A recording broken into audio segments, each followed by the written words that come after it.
Hello everyone. As you can see, I am cutting up my Mary L. Tarot, and it slightly pains me to do so, but I have decided that it is a necessity. I'm not going to lie, there is a part of me that says that I'm going to get a second deck and put it away. That's how much I love this deck and how much I think I will never want to not have it. But this is the problem. Two things. Number one, it's just so big. I don't mind. I like the bigness, but I actually intend to use this. I've used it already for client readings, and I can't, by any means, stretch of the imagination, even 3 cards down in a row. Whereas you can see with the trimmed cards, even with the trimmed cards, it just barely fits. So that's important to me. So I decided to, then Patrick sent me a link that showed that the actual artist cut her own cards down because she had intended for this to be borderless, and she didn't like the size. It was way bigger than she had intended it to be. So she intended for the images and the lines to actually flow into each other, and she just drew on them with marker.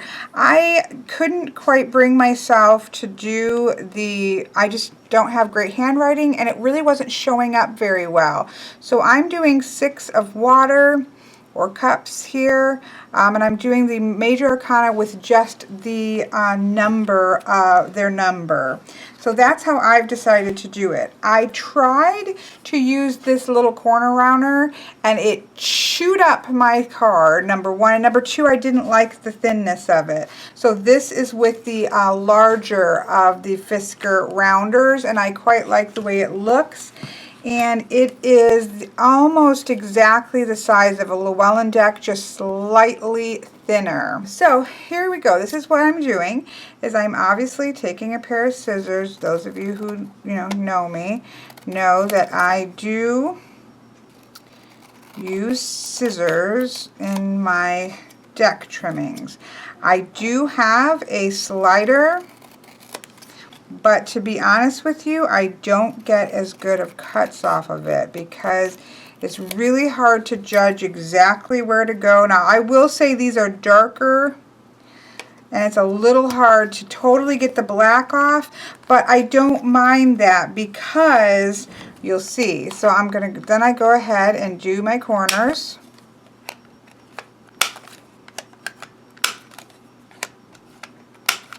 And then using a gold, now she said she would use silver. I really thought about it, but I actually like the gold better. And so this is the 10 of Swords, and so I am doing the number over here, and this is air.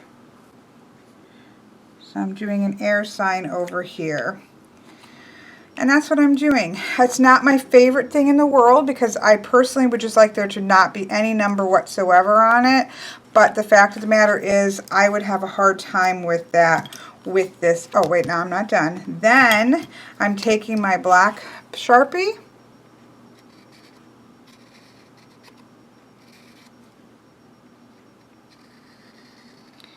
Running it along here. Now, you can go more than one time, like back and forth, but I haven't really found it to be necessary. And then there you go. It's finished.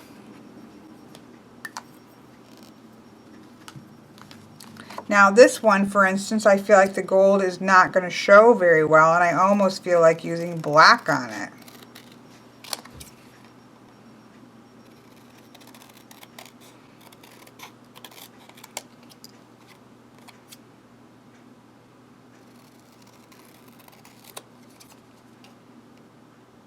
But this is pretty obvious that this is the moon, or I mean the sun.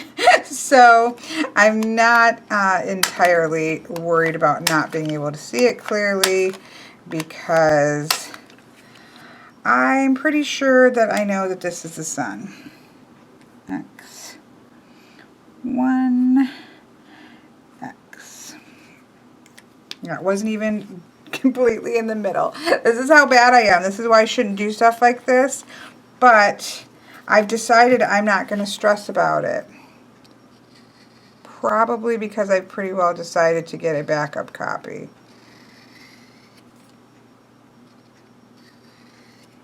I've also found those things that really annoy us sometimes, in the end, they end up being quirks that we enjoy. So that's another reason why I'm not going to stress about it.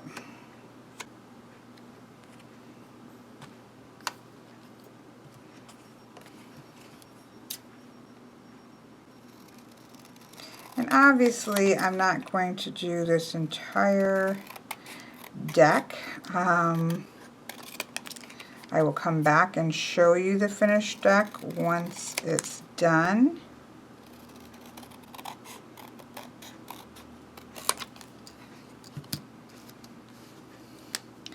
This is the 2 of cups. Oh, see, now there's a big mess up. Because I have to cut it. Okay, it looks like it's going to be okay. I've got to get into a rhythm. Because like that 2 is kind of cut off. So I should not be doing that first. I should be...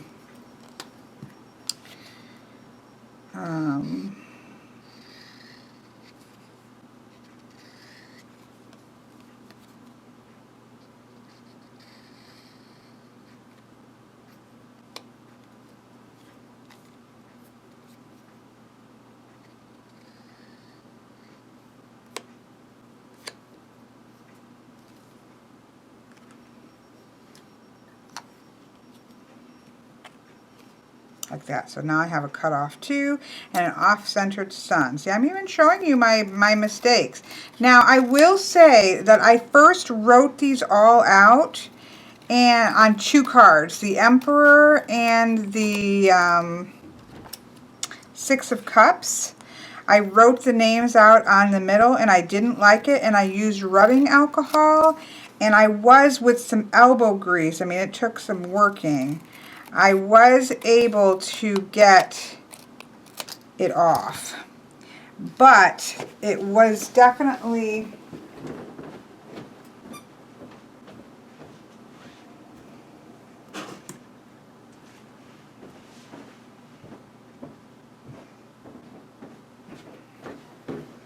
gonna try something. It was definitely difficult, and I had to soak it pretty good, and the very bottom of the Emperor got a little bit ripply where the laminate is. So I don't recommend having to do that. I'm going to try some acetone, but I'm pretty sure that will strip the laminate. So I'm just going to test it on one of these broken off. Now see, that came right off. And truthfully, the laminate feels fine. Okay.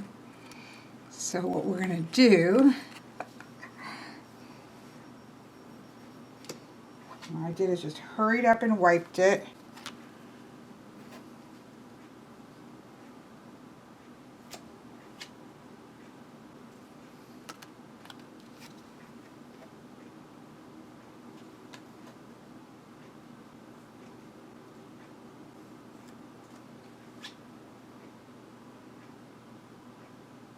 Okay, so 2 things.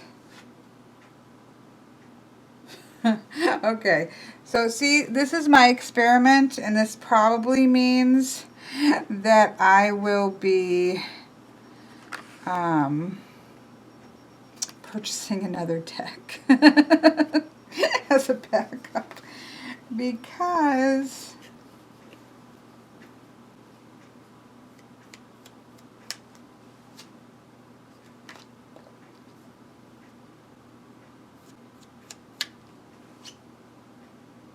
and of course it had to be on the sun card, which is so obvious.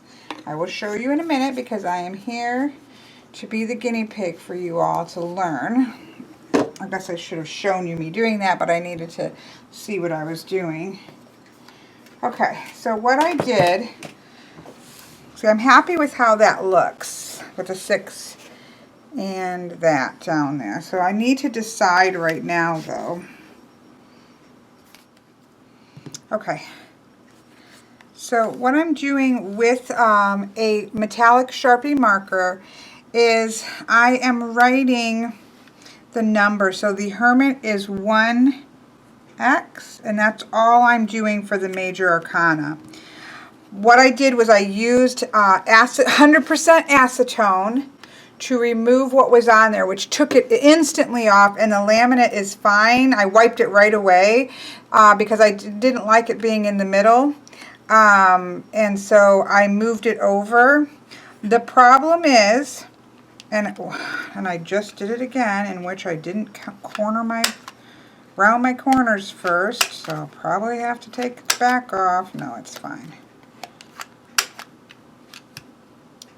The problem is because I had already put the black on the sun, it soaked in, and you can see some of darkness moving in and what would have been moving under the laminate.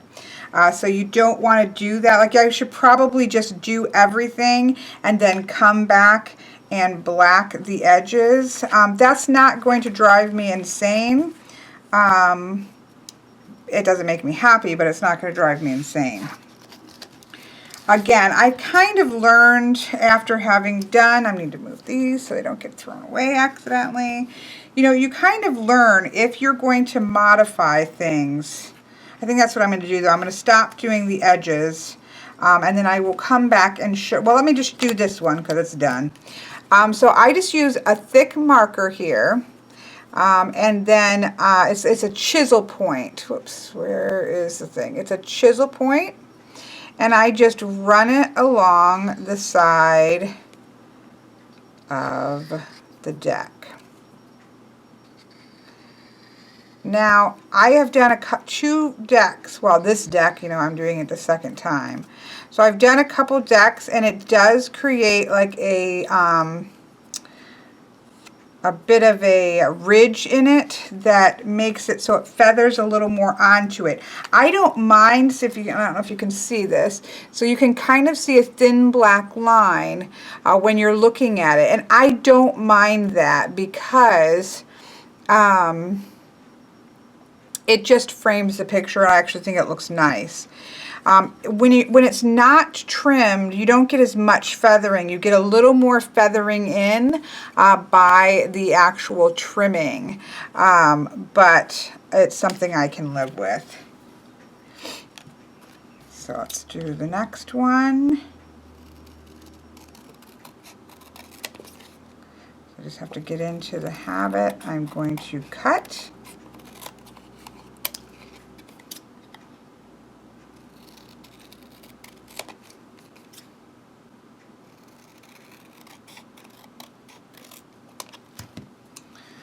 I'm going to cut. I'm going to round the edges.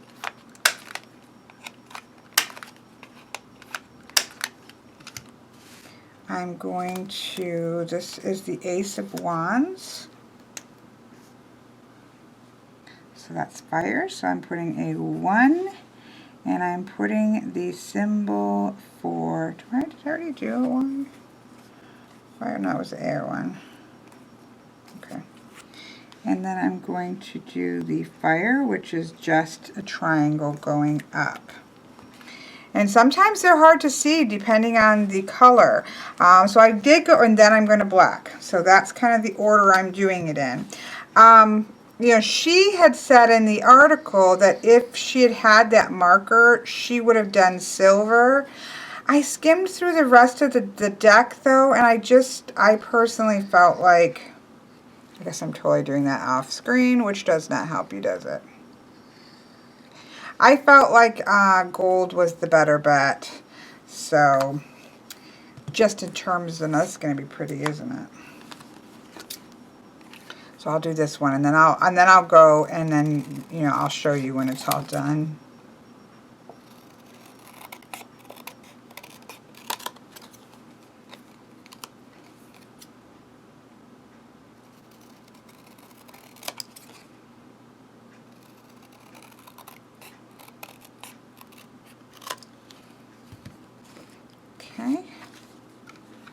So I'm going to trim the corners. It's a really nice way to spend time with your cards. Put an X and an X for judgment. And then I'm going to black the edge.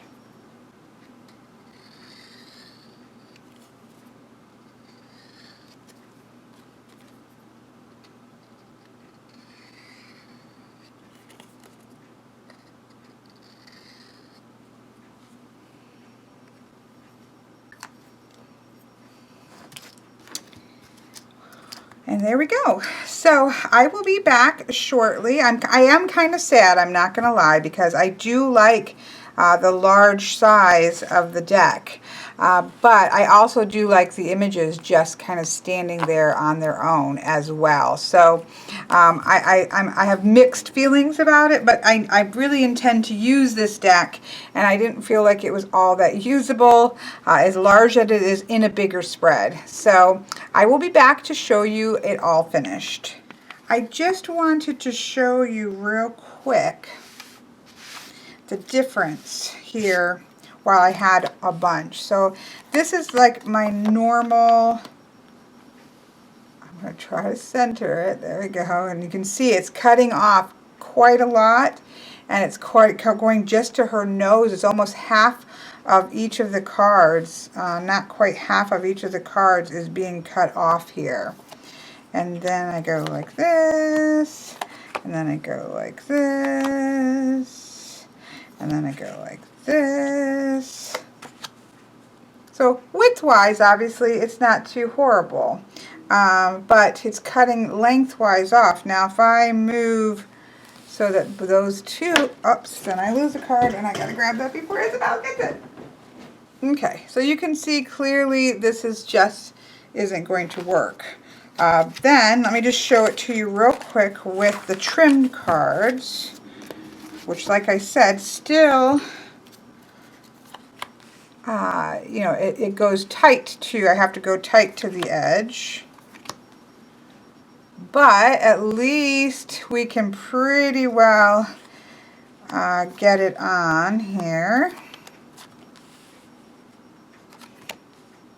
Not that I generally butt them up quite so close. I'm just trying to show you here, although like that. So you can see that it's much more conducive to getting, to talking to clients with it on the table, because even though it's cutting a little bit off, I'll still pick the cards up and things, but it doesn't feel like it's overly bulky on the table. So I just wanted to show you that real quick while I had some of both trimmed and untrimmed. So I'll be back again.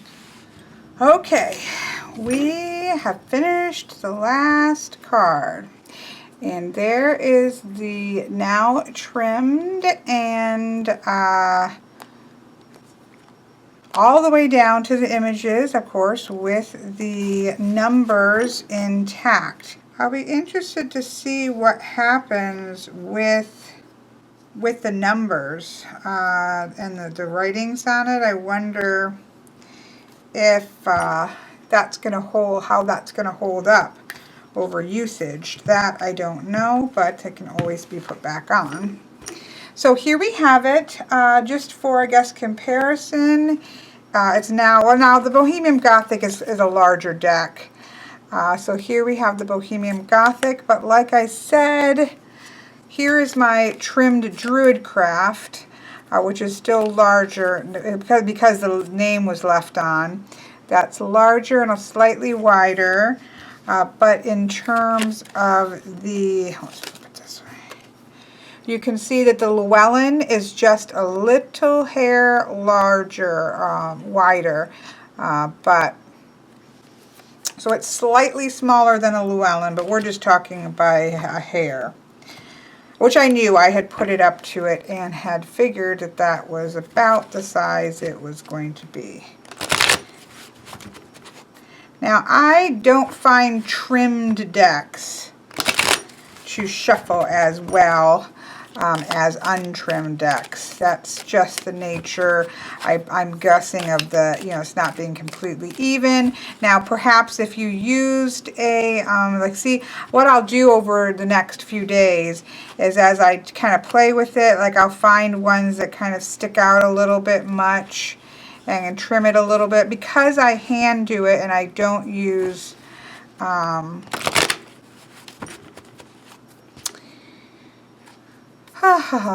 what? I hand do it. Oh, and I don't use like a slider so I get perfect exact cuts. You know, they're not completely even. That doesn't bother me. Obviously, my Druid Crafts like that. Quite a number of my decks are like that. And, you know, I don't worry about it too much. If not having completely straight, but I do try to get it. Like I said, over the next little while, like I can feel one or two that needs to be cut down a little bit. And so I will do that over the next couple days as I work with it. But it really, that's not something that bothers me. I guess because I've worked with enough trim decks, I don't. This, I will say, was a little bit difficult because there were cards. Let me see if I can find an example. There were cards that were so dark that it was very difficult to see the edge of the, of course now I can't find a good example, like this. That was the hardest one because it was really hard even with all the lights on it. I actually have another light on here that's causing a lot of glare. I turned on every light I could, and it was still a little bit difficult to be able to see the edges. That one actually ended up a little bit thin, but you know, when it's all said and done, you really can't tell that kind of stuff. So there we have that. Let's go ahead and move this. So just to recap, I just used regular scissors, a Sharpie permanent marker in gold that came in a pack of silver and copper and gold. I kind of should have done a silver, but it's fine with me. And then I used a giant Sharpie king size marker to redo the edges. You know, if you know, I already did these edges one time, and I'm now on number 2. And then I used a corner rounder. Now, I had initially, oh, look at, I just did. I had purchased this. I'm going to have to play around with this with some, you know, extra cards, because I had purchased this with the small, which is almost exactly the size of the first Marielle before I cut it. But it ate up 2 of my corners. Like, they looked terrible. So I had to do the wider one. That's a small. I'm guessing, I don't know if this is a medium or a large, to be honest. I'm not sure. That's what I've done, like my Druid Craft and things. And I like the look of it. I think it looks fine. But that was annoying because I had gotten this particular rounder just because it was, I thought, the perfect size of a corner.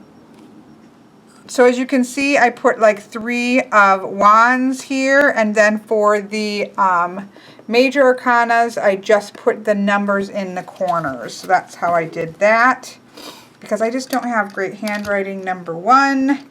And number 2, I couldn't see some of it sometimes because I did 2 of them and I wiped them off.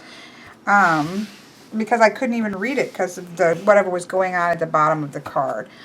So let's just go ahead real quick, since we are here anyways. Let's just lay out the relationship one so you can see it here. And then, so this is I'm not gonna go through and actually read it, but just so you can see it. So here we have the first person's heart. Okay, I don't know. We might have to move this around as we go. The first person's heart. The first person's mind. So I like that, heart and the mind. Then over here on this side, we have the second person's heart and the second person's mind. Then we have the foundation of the relationship. 6 and 7. advice and the potential outcome. Advice and the potential outcome. So you can see it's still, you know, a little bit cuts my things off on height, but you can imagine how much more it did before I trimmed it because, you know, I took a good amount off, so it would have been quite a lot more had I left it the way it was. So, and they have these kind of spread out from here and such, but regardless, you can see them. So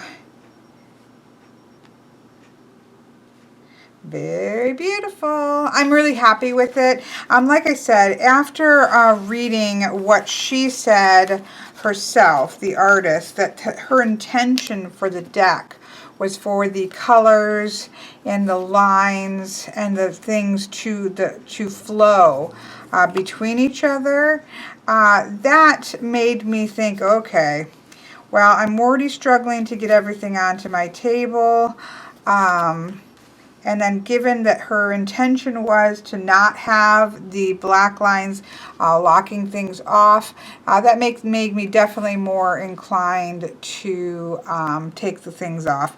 I still may pick up a secondary deck, maybe next month, just to set aside, because I do love them. I will say that I do like them large, but they are very much more easy to handle, that's for sure.